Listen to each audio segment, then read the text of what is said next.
Hey guys, welcome to very cold and rainy Thursday. At least it is for me up here in British Columbia. And some of you don't know this about me that one of the things that actually I do from time to time is I get inspired to write poetry. My grandmother, I used to write. She used to write letters to people in the form of poems.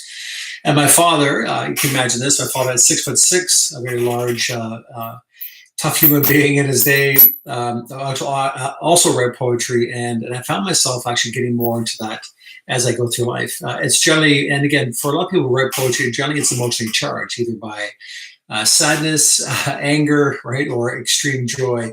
So I find it's my poetry is kind of intermittent, but I do like to write, and I find actually writing really allows me to express myself much better than I can with a spoken word. But I want to read you something that I wrote. This is when I was creating this program called the I Am Project. And it said, I sat wrestling with the I of my mind, the I who was not worthy, the I who was not capable, the I who was not livable. But wait, I thought, if I can witness the I of my mind, then the I cannot be me. For if I can observe the I that I am, then the I cannot be the observer. And the observed at the same time, I am free.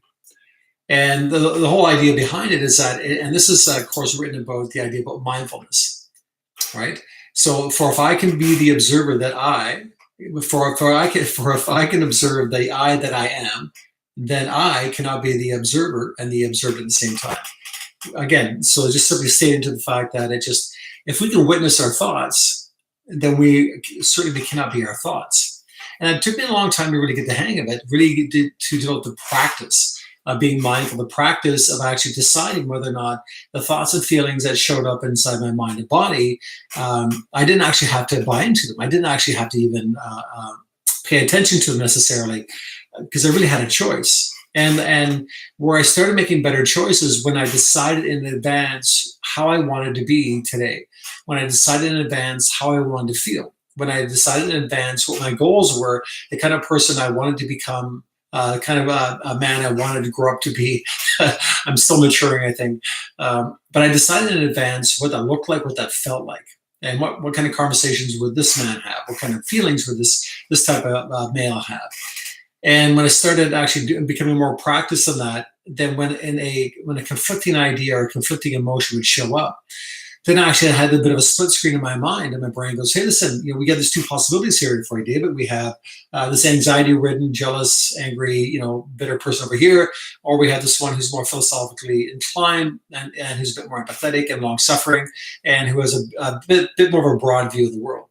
So I could choose. I could decide. Now, obviously, this one over here, based on some of my history, was much more well practiced. But I also had this opportunity, so they weighed up, and this one came a little bit stronger in the beginning, right?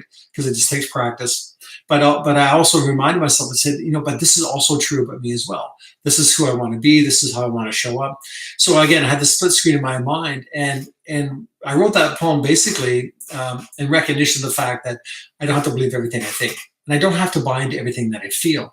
It's simply those thoughts and feelings just simply give me an opportunity to, hey, maybe you're interested in this. I look at it as if I go into a store and somebody's showing me is something of a sales rep. Would you be interested in this? Sir, would you be interested in this? The lady's spraying perfume in the air. What do you think of this? Right, and I don't give it any more credit other than that, because if I buy into it too heavily, I may find myself being taken down the same old path I was years ago. So again, if we can witness the thoughts and we can witness our emotions, we are neither, right? But of course, the other side of that is deciding how we want to be, how we want to show. What is the emotional state I would rather be in day to day, right? What are the variety of emotional states I'd rather be in? And if I know that this series of patterns that I normally fall into from time to time, what is the opposite emotion to that? What is the opposite possibility to that? What is the flip side to it? And if you start taking things and turning it on its head and looking at what the other side looks like, then again, you start falling into your own wisdom, and you actually give yourself a fighting chance every time reaction of thought and emotion shows up inside your body. But again, this poem again, it says, I sat wrestling with the I of my mind, the I who is not worthy, the I who is not capable, the I who is not lovable. But wait, I thought, if I can witness the I of my mind, then the I cannot be me. For if I can observe the I that I am, then I cannot be the observer, and the observed at the same time, I am free. And guys, I hope you are free too. All right. Have an incredible week.